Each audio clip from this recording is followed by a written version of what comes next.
पद रत्नाकर जी का पाठ, पद संख्या 650 650।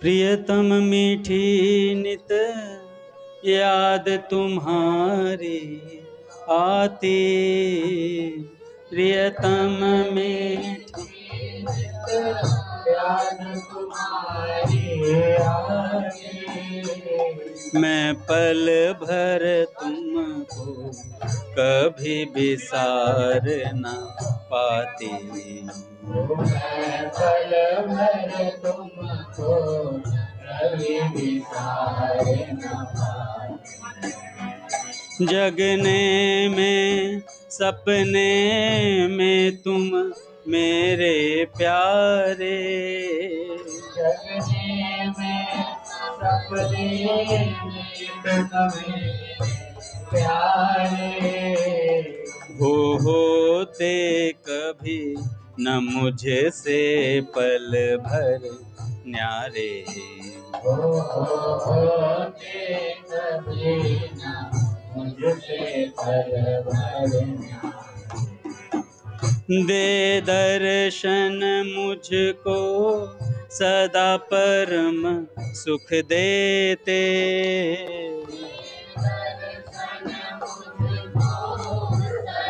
परम सुख देते, कर मीठी रस की बातें दुख हर लेते, कर मीठी रस की बातें दुख हर लेते, देते रहते दिन रात स्पर्श सुख भारी, रहते दिन रात स्पर्श सुख भारी, निज हृदय खोल कह देते मन की सारी, निज हृदय खोल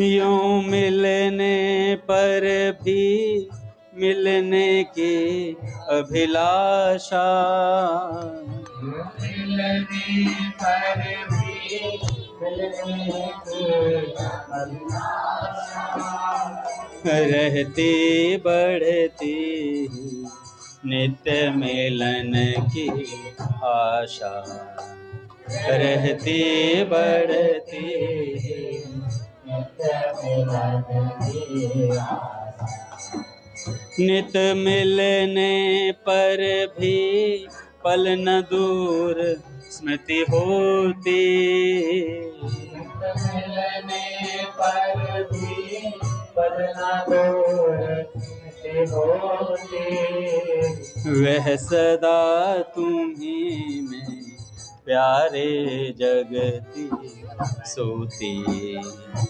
मैं सदा तुम्हीं में प्यारे जगती सोती, प्रियतम मीठी नित याद तुम्हारी आती, प्रियतम मीठी नित याद तुम्हारी आती, मैं पल भर तुमको कभी बिसार न पाती, मैं पल भर तुमको कभी बिसार न पाती, राधा राधा राधा राधा राधा, राधा राधा राधा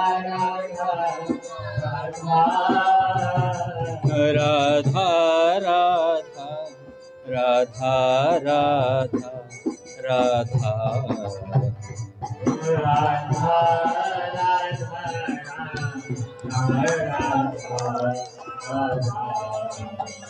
राधा राधा, राधा राधा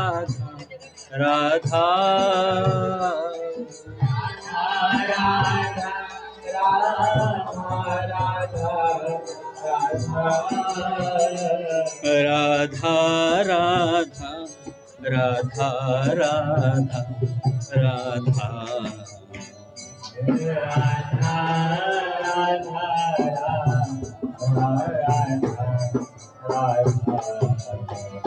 राधा राधा राधा राधा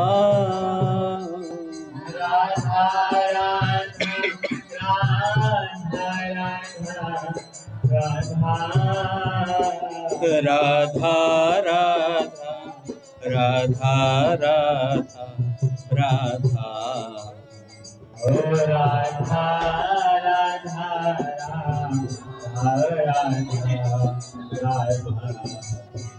बोले राधा माधव सरकार की जय।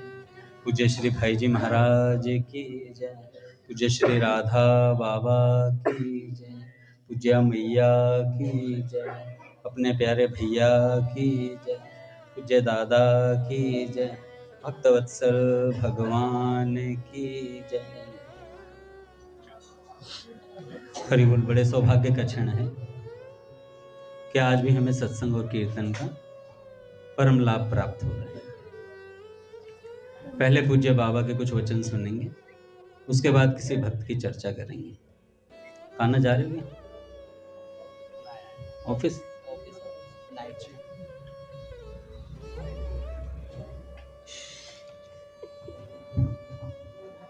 कृष्ण प्रिय भैया आ रहे हैं क्या?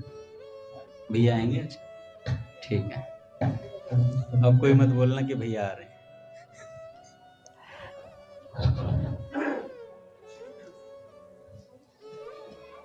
चलो पूज्य बाबा के वचन सुनते हैं, प्रेम सत्संग सुधामाला पुस्तक से। श्री कृष्ण श्री गोपी जनों से कुरुक्षेत्र में मिलने पर कहते हैं, गोपियों तुमने हमें कृतज्ञ समझा होगा, क्या करें, काम काज की भीड़ में लग गए। देखो भगवान ही प्राणियों का संयोग करता है और वही पुनः वियोग कराता है।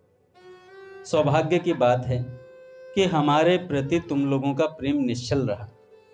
बस यह प्रेम ही सचमुच सार है। इस प्रकार का श्रीमद् भागवत में वर्णित है। पर वास्तव में श्री कृष्ण गोपी जनों से हटकर ही नहीं हटे थे। श्री कृष्ण हटते ही नहीं।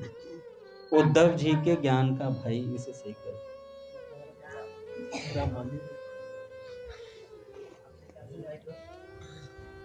राधा राधा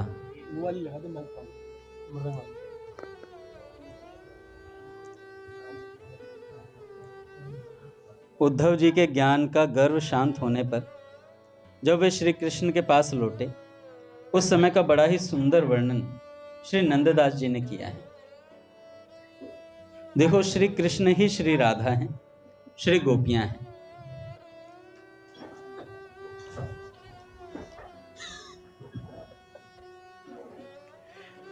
श्री राधा श्री गोपियां ही श्री कृष्ण हैं। पर वियोग के बिना प्रेम का विकास नहीं होता। यह दिखाने के लिए जगत के साधकों को कृतार्थ करने के लिए प्रेम साधना की पद्धति सिखाने के लिए वियोग का अभिनय मात्र किया गया था। आज भी ब्रज की लीला चल रही है। जैसा पूज्य प्राची दीदी पूज्य भैया बताते हैं कि आज भी ब्रज की लीला चल रही है। नित्य रसमय लीला का प्रवाह अनादि काल से चलता आ रहा है, अनंत काल तक चलता रहेगा। साधक जब उस लीला में प्रवेश करता है तब पहले कुछ दिन वहां नित्य सखियों के संग में रहकर पकाया जाता है। इसके बाद जब व्याकुलता चरम सीमा को पहुंच जाती है तब रास में सर्वप्रथम मिलन होकर अनंत काल के लिए स्वयं भी सेवा में अधिकार पाकर निहाल हो जाता है। यह एक साधारण नियम है। यूं तो कृष्ण जो चाहें वही नियम साधक के लिए बन जाएगा। प्रेम में त्याग ही त्याग है भैया। जिसके जीवन में एकमात्र श्री कृष्ण ही साध्य साधन है, उसी के लिए ये प्रेम का रास्ता है। दूसरे के लिए इसमें कोई गुंजाइश नहीं।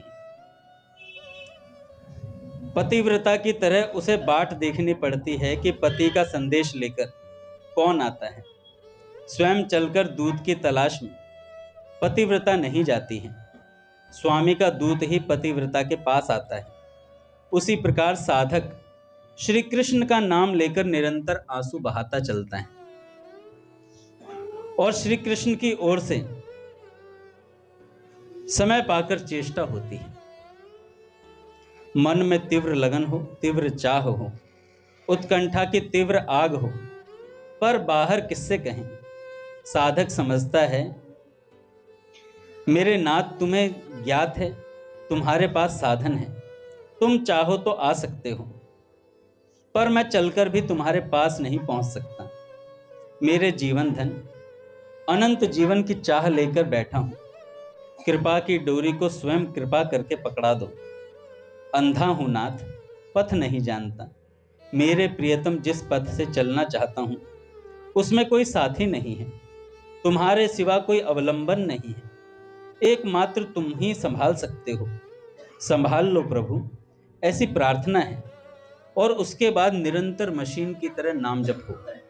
ये प्रार्थना हो भगवान से और फिर निरंतर मशीन की तरह नाम जप हो तथा मन भगवान की लीलाओं में डूबता उतरता रहे। यही करना चाहिए। आप सायंकाल सोचिए, आप सायंकाल अन्योर गांव में बैठे हैं, पर मन से आपको बरसाने के सरोवर पर रख सकते हैं, अपने आप देख सकते हैं। वहां श्री राधा रानी है, ललिता है, श्री कृष्ण है और मधुर वंशी बज रही है।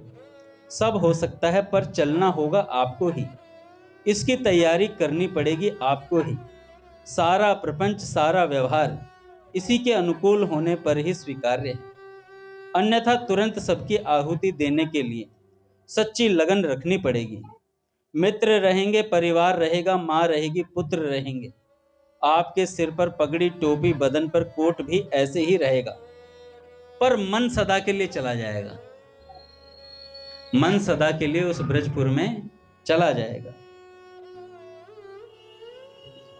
यह जलन बढ़ती ही चली जानी चाहिए कि कैसे मेरा मन फंसे, कैसे श्री कृष्ण चरणों में न्योछावर हो जाऊं, क्या करूं, कैसे करूं।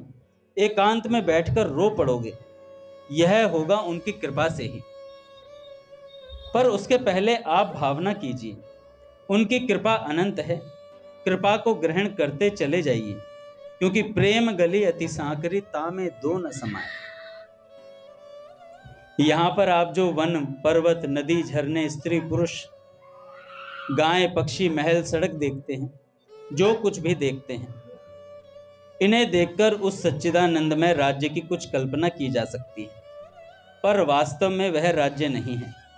ऐसी बात नहीं है, बल्कि उस सच्चिदानंदमय राज्य की उन चीजों के आधार पर ही ये चीजें भी कल्पित हुई हैं, उसके आधार पर ही चीजें हैं। उस सच्चिदानंदमय राज्य की छाया जैसी है, समझने समझाने के लिए कोई दृष्टांत नहीं है। बाबा कहते हैं, एक दिन सोच रहा था कैसे समझाऊं सबको, कैसे समझाऊं सबको। तो बाबा कहते हैं, पास में कमंडलू पड़ा था, सूर्य की किरणें उसकी छाया पड़ रही थी, सूर्य की किरणों में उसकी छाया पड़ रही थी। मैंने कमंडलू को घुमाना शुरू किया, विचित्र सी छाया बनती गई। उस छाया को देखकर कभी तो यह अनुमान हो सकता था कि कमंडलू इस छाया का आधार है, पर कभी कभी तो यह पता ही नहीं लग सकता था कि ऐसी छाया का आधार भी कमंडलू हो सकता है। कुछ ऐसे ही यहाँ भी समझ सकते हैं। यहाँ जो कुछ भी दिख रहा है, स्त्री, पुरुष, नदी, वन, सूर्य, चंद्र, गाय, सरोवर, बर्तन, साड़ी, डंडा, आपस में प्रेम व्यवहार, सब की सब चीजें उस सच्चिदानंदमय राज्य की नकल है। इन सब का आधार केवल वो राज्य है, पर वह दिव्य राज्य त्रिगुणात्मक माया के आवरण के अंतराल से प्रतिभाषित होकर विकृत हो जाता है। जहां आपको ये चीजें दिखती हैं, वहीं पर महान अनिर्वचनीय दिव्य सच्चिदानंदमय वृंदावन है, पर अभी तो उसकी कल्पना सर्वथा असंभव है। जब तक आपको घड़ी घड़ी के रूप में दिखती रहेगी, बाबा कहते हैं, तब तक श्री कृष्ण क्यों आएंगे उस घड़ी में। जिस दिन आप ये सोचेंगे ये जो दीवार पे घड़ी रखी है ये साक्षात श्री कृष्ण है, तो भगवान छिप नहीं पाएंगे। भगवान कहेंगे ये तो हर वस्तु में मुझे देखने का प्रयास कर रहा है।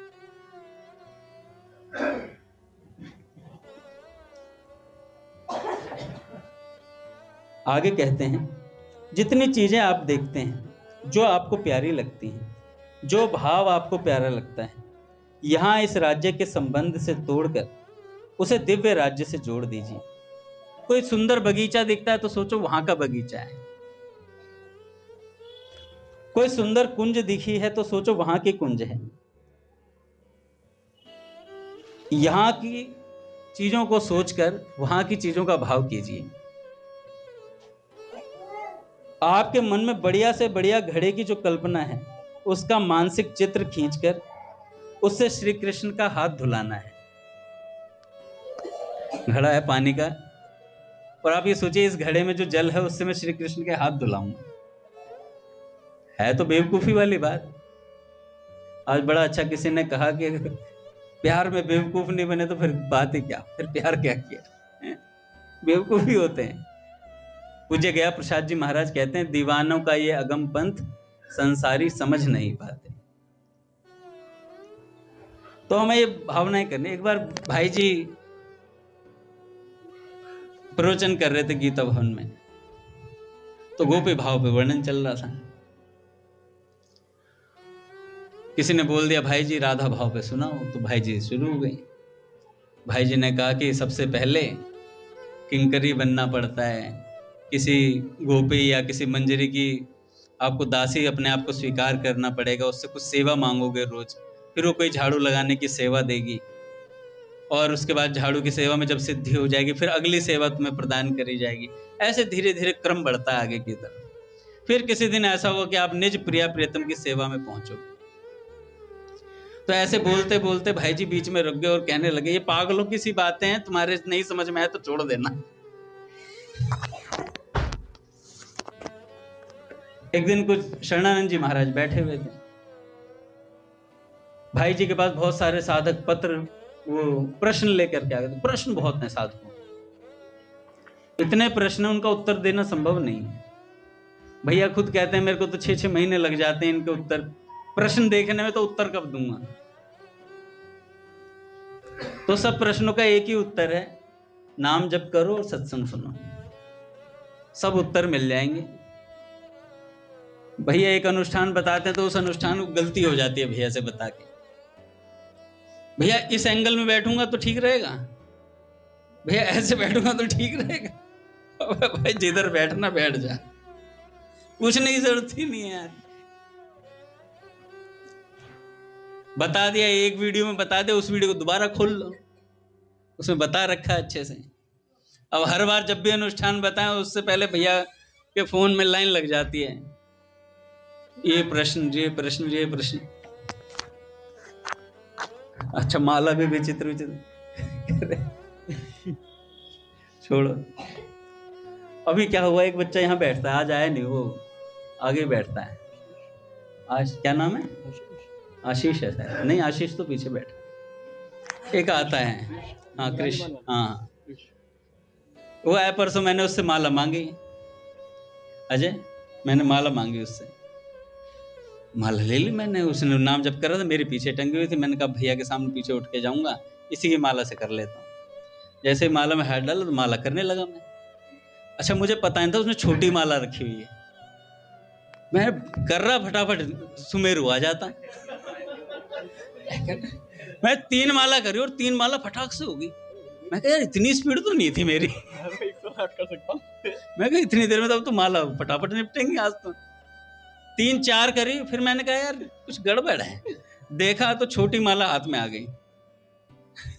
मैं कहा भाई ये क्या है। कह रहा मेरे से पूछा थोड़ी था आपने कि छोटी है बड़ी है। तो मालाएं भी विलक्षण रखते हैं भक्त लोग।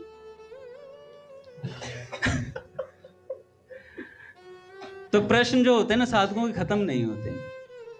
महाराज जी कहते हैं प्रश्न कभी कभी होता है, कोई सम्यक प्रश्न पूछा जाए, कभी साधना में विघ्न आ रहा है या कोई लीला चिंतन की कोई बात पूछनी है जो समझ में नहीं आ रही है, वो अलग बात होती है। अब रोज ही प्रश्न वो समझ में नहीं आता है। करना कुछ है नहीं, प्रश्न पूछना है बस।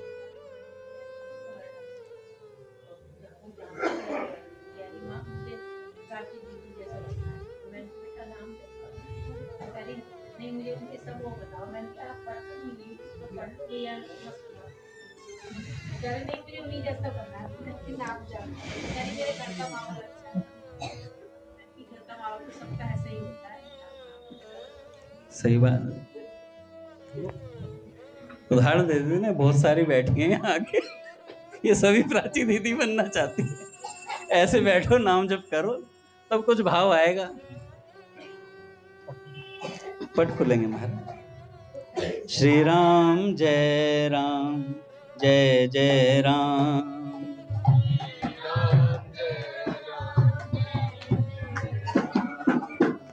श्री राम जय राम, जय जय राम। श्री राम जय राम, जय जय राम। श्री राम जय राम, जय जय राम। श्री राम जय राम, जय जय राम।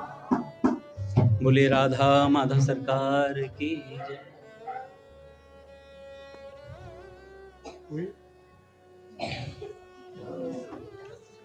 तो नाम जप से सब कार्य सिद्ध होते हैं भी।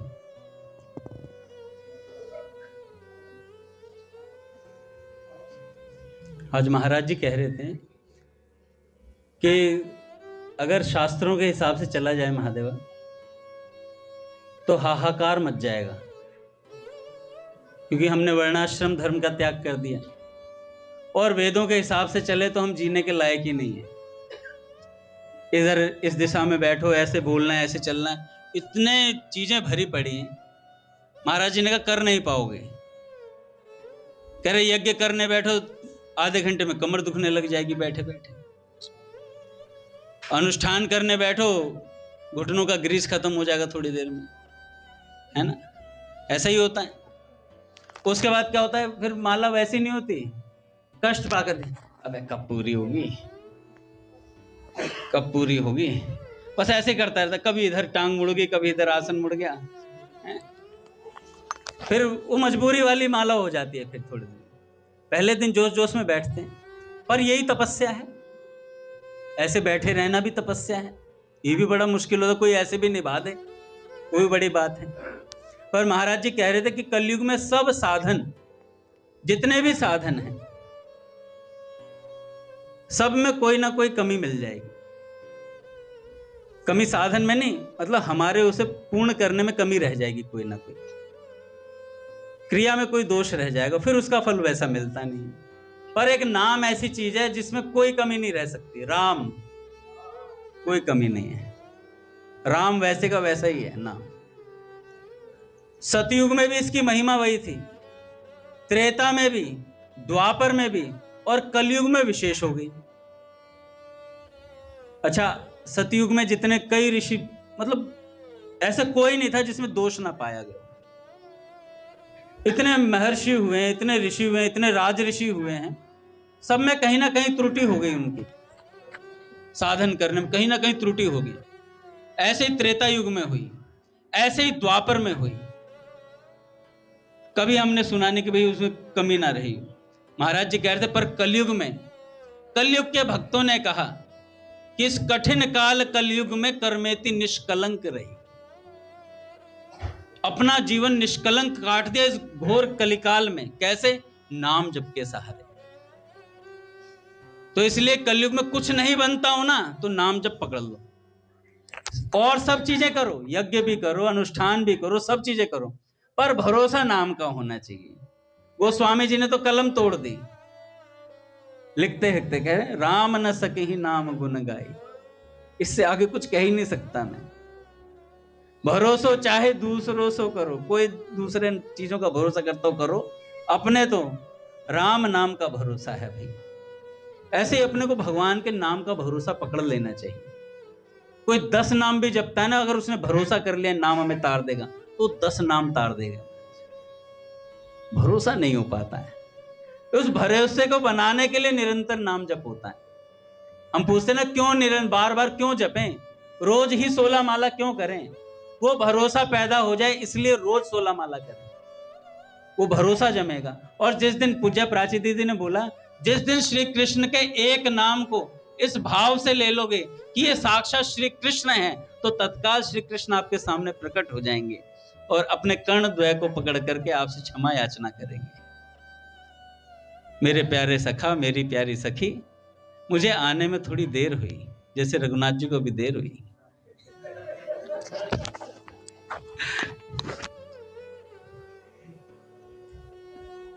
तो जो मटका देखो भैया, कोई भी वस्तु देखो यहाँ की, सोचो कि इससे मैं श्री कृष्ण की कोई सेवा करूंगा। कोई भी वस्तु लो तो बाबा कहते हैं यह समझकर उस कलश का ध्यान कीजिए।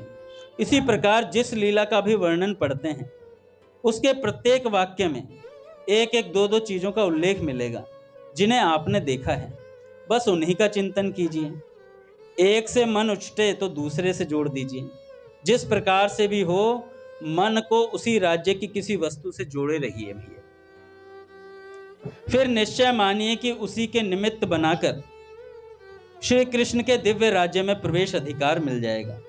मन टिकते ही इस भ्रांति में राज्य की निवृत्ति हो जाएगी और ठीक उसी जगह सत्य वस्तु जो पहले से है, निरंतर है, प्रकाशित हो जाएगी।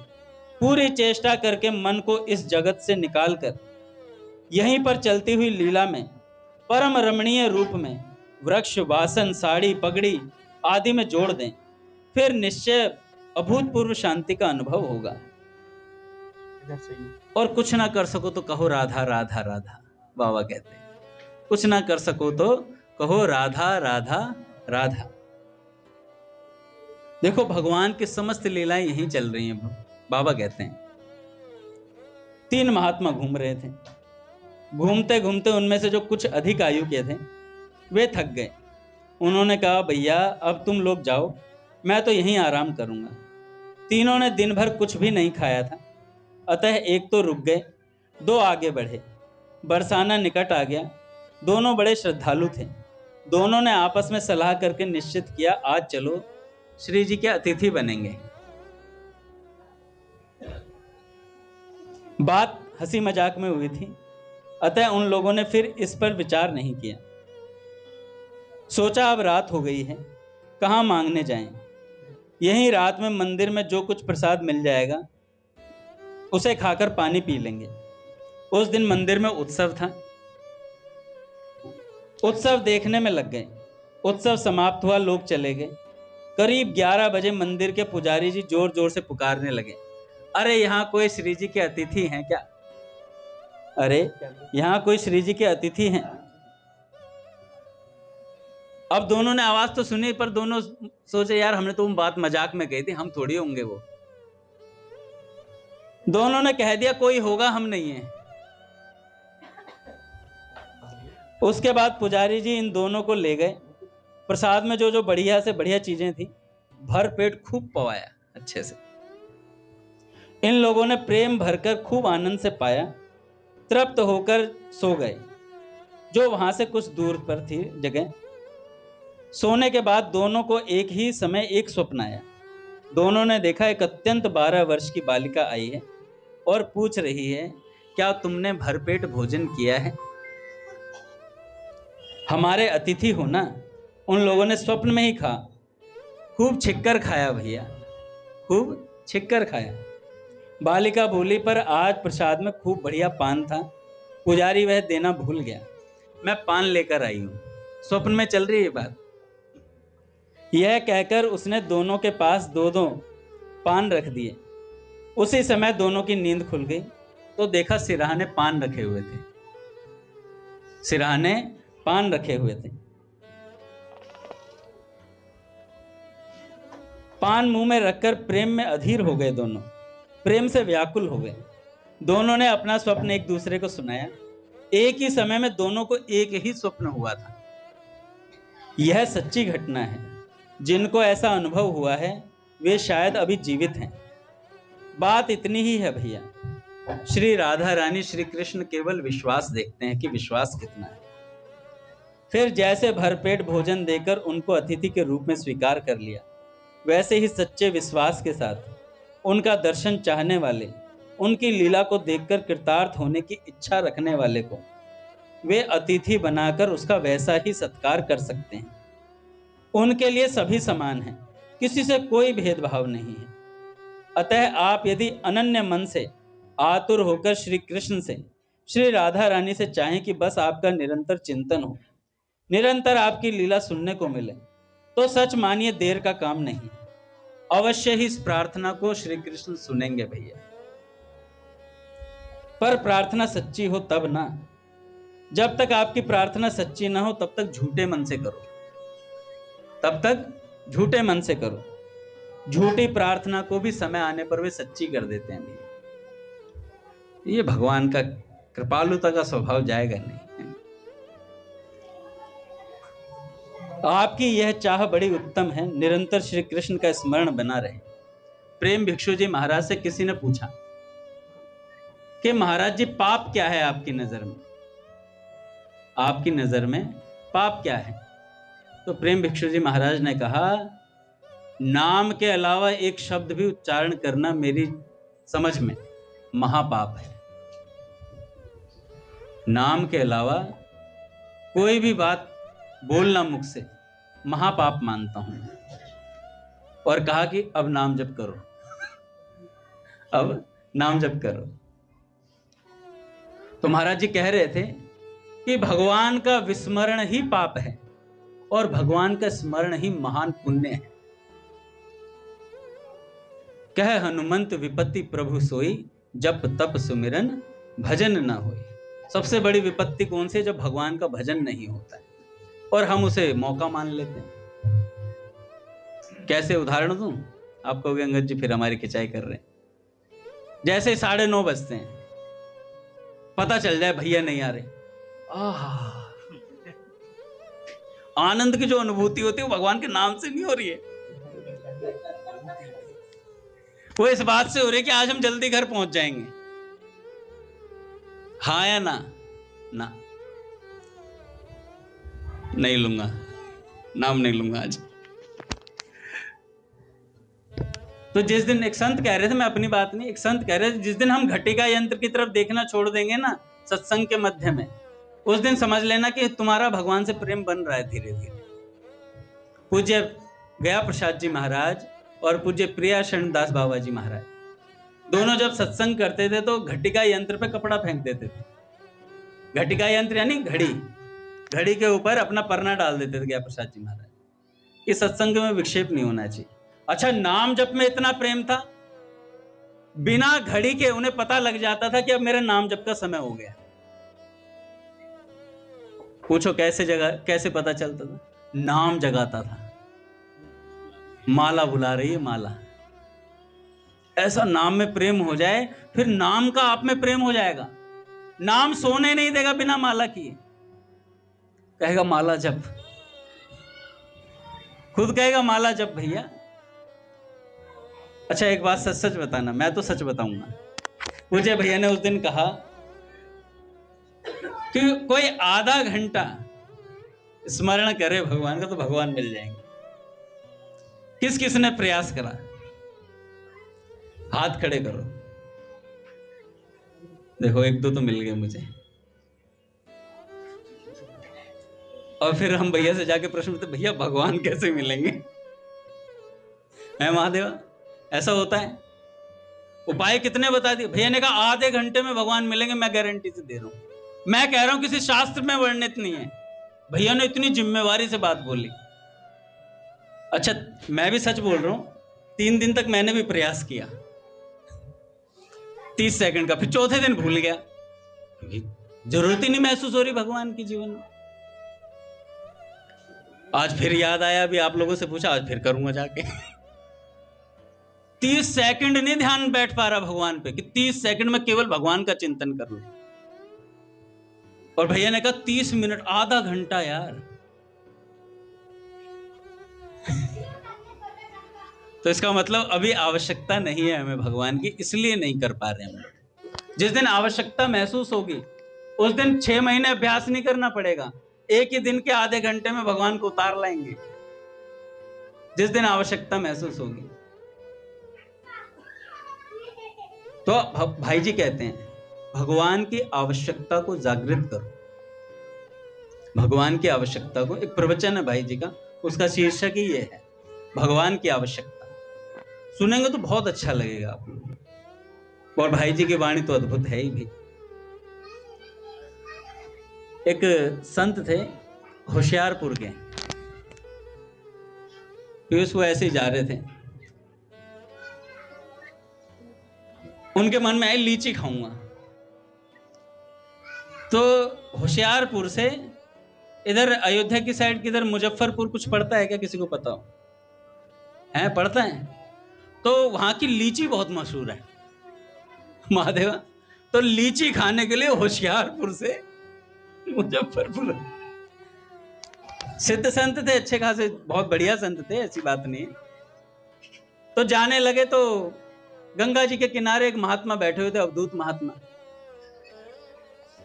उन अवधूत महात्मा के शरीर पर कोढ़ हो रखा था, और कोढ़ हो रखा तो उस कोढ़ पर मक्खियां बैठी हुई थी। तो जो महात्मा लीची खाने के लिए जा रहे थे तो उन्होंने उसके कोढ़ पर मक्खियां बैठी देखी, तो थोड़ा मतलब भावना रखते हुए उन्होंने कहा, अरे भाई अपनी मक्खी तो उड़ा लो, अपनी मक्खी तो उड़ा लो। तो उन्होंने कहा कि महाराज जी पहले आप अपनी वासना की मक्खी तो उड़ा लो। कह रहे क्या मतलब?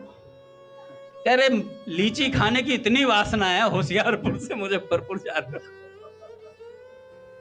होशियारपुर से मुजफ्फरपुर जा रहे हो लीची खाने, और मुझे कह रहे मक्खी उड़ा ले। पहले आप अपनी वासना की मक्खी उड़ाओ, फिर बात करना। समझ गए, चुपचाप निकल गए। कह रहे ये कोई अवधूत है भैया, कोई संत थे।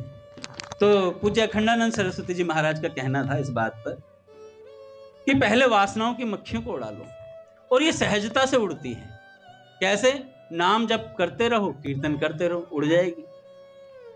कुछ नहीं करना पड़ेगा, सहज भाव से उड़ जाएगी वासना की। निरंतर नाम जप।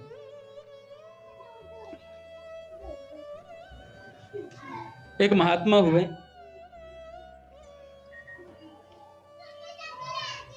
हमने उनका नाम सुना है, पाद पद्माचार्य जी महाराज। भक्तमाल में उनका वर्णन आता है। उनके गुरुजी ने उनसे कहा, एक दिन ऐसे ही गुरुजी से बहुत प्रेम करते थे अपने, और गुरुजी का चरणामृत लिए बिना कुछ पाते नहीं थे। ये उनके स्वभाव में था, आदत पड़ी हुई थी। एक दिन पाद पद्माचार्य जी ने कहा कि भैया मुझे कहीं जाना है,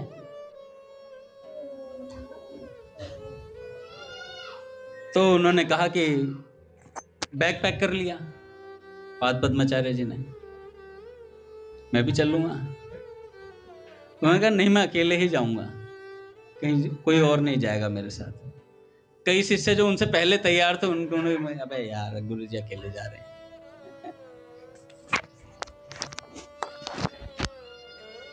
तो पाद पद्माचार्य जी के एक और थे, साथी थे, उन्होंने गुरु जी से कहा, गुरु जी इसका नियम है कि आपका चरणोदक लिए बिना ये कोई कुछ नहीं पाता है।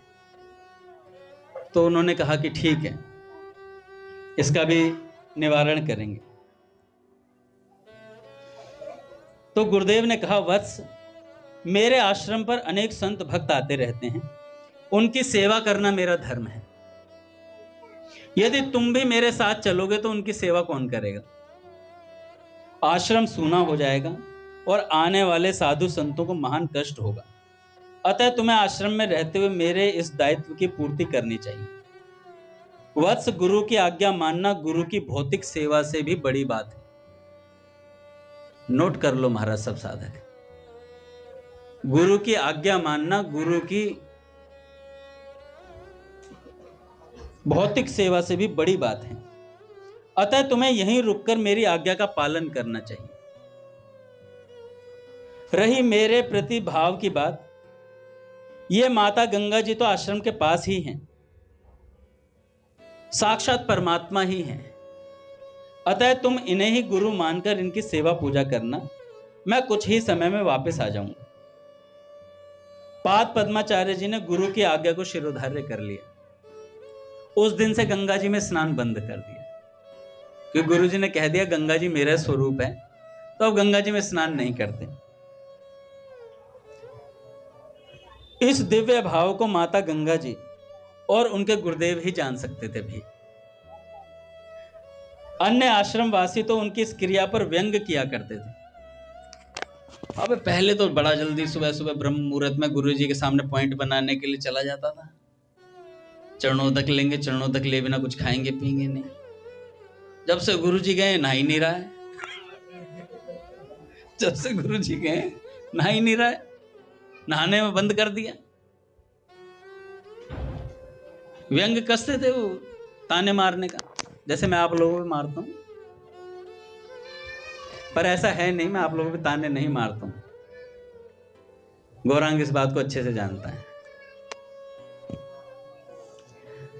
कुछ दिनों बाद गुरुदेव आश्रम में आए, जैसे ध्रुव जी अभी आए हैं।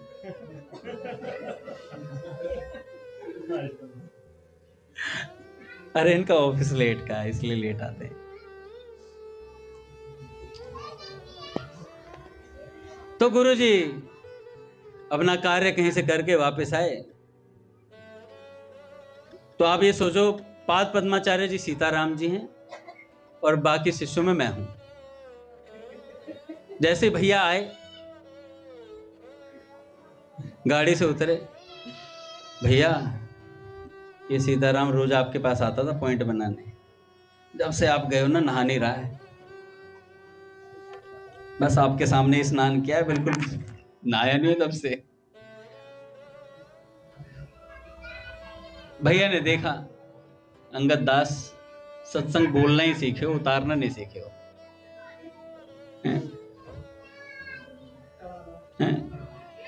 चढ़ाना है सत्संग। अंगद दास बोलना सीख ले, सत्संग चढ़ाना नहीं आया है। और भैया गए सीताराम जी के पास। सीताराम जी चलो, मुझे गंगा जी में स्नान करना है। सीताराम जी गमछा लेके तैयार थे।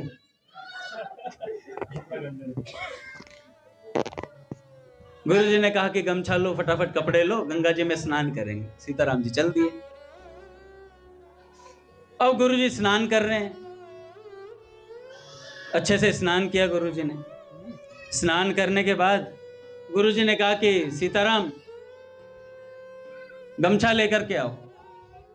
अब सीताराम जी गंगा जी के किनारे तो पहुंच गए, पर अंदर पैर नहीं रख रहे हैं। अब सीताराम जी सोचने लगे, यार अगर गुरु जी बुला रहे हैं, अगर भीतर नहीं गया तो गुरु की आज्ञा की अवज्ञा हो जाएगी, और चला गया तो गंगा जी साक्षात गुरु जी का स्वरूप है, उनके ऊपर चरण रखा जाएगा। तो बड़ी दुविधा थी, करूं तो करूं क्या। सीताराम जी ने सोचा अब गुरु जी ने कह दिया तो देखी जाएगी, पाप पुण्य जो भी होगा देखा जाएगा। ऐसी बात भूली, और जैसे ही अगला कदम गंगा जी में बढ़ाया तो वहीं से कमल का पुष्प निकल के आया महाराज। और जैसे जैसे कदम रखते जा रहे हैं वैसे वैसे कमल के पुष्प खिलते जा रहे हैं, और सीताराम जी का चरण पकड़ता जा रहा है।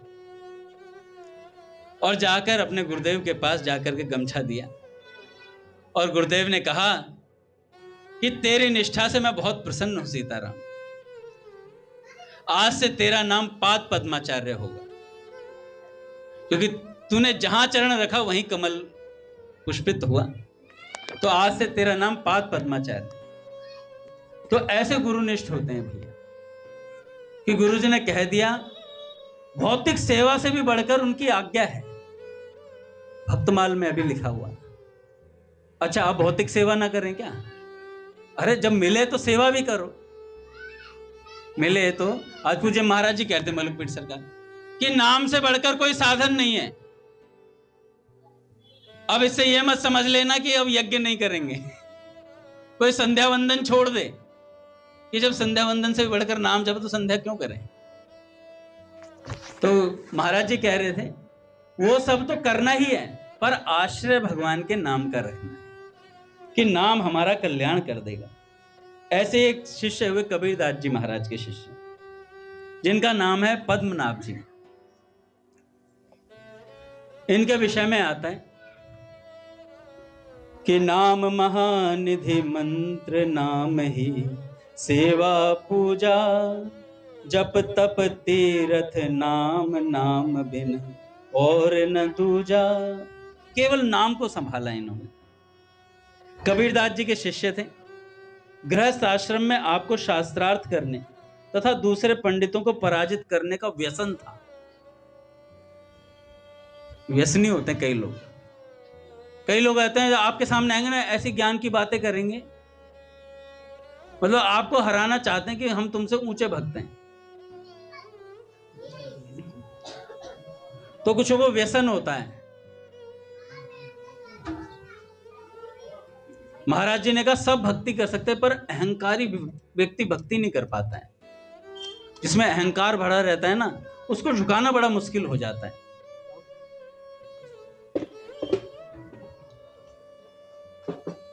तो उनको बड़ा व्यसन था भैया सबको हराने का, कि शास्त्रार्थ में हरा दो। और बड़े बड़े लोग घबराते थे उनसे।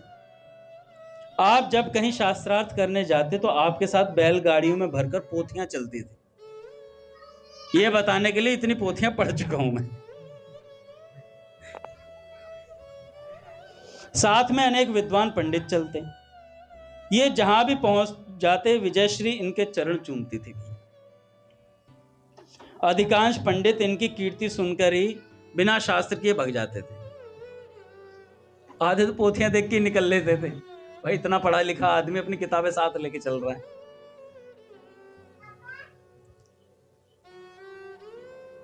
इस प्रकार देश के कोने कोने से पंडितों द्वारा विजय पत्र लिखवाते श्री पद्मनाभ जी काशी आ गए। यहां भी इन्होंने पंडितों को शास्त्रार्थ के लिए ललकारा, जैसे हरे राम व्यास जी ने ललकारा था। तो वहां के पंडितों ने क्या किया था, भगवान विश्वनाथ से जाकर के बोले, नाम महाराज ये महाकाल काशी भगवान की नाक है, ऐसा कहा जाता है शास्त्रों में। काशी भगवान की नाक है, और इस काशी को अगर इसने जीत लिया तो आपकी नाक कट जाएगी। तो हरे राम व्यास जी के सामने कौन पहुंचे थे शास्त्रार्थ करने? भगवान शंकर स्वयं गए थे शास्त्रार्थ करने के लिए। और जाकर के पूछा कि व्यास जी, हरि बोल महाराज, पूज्य भैया आ गए। श्री राम जय जय राम।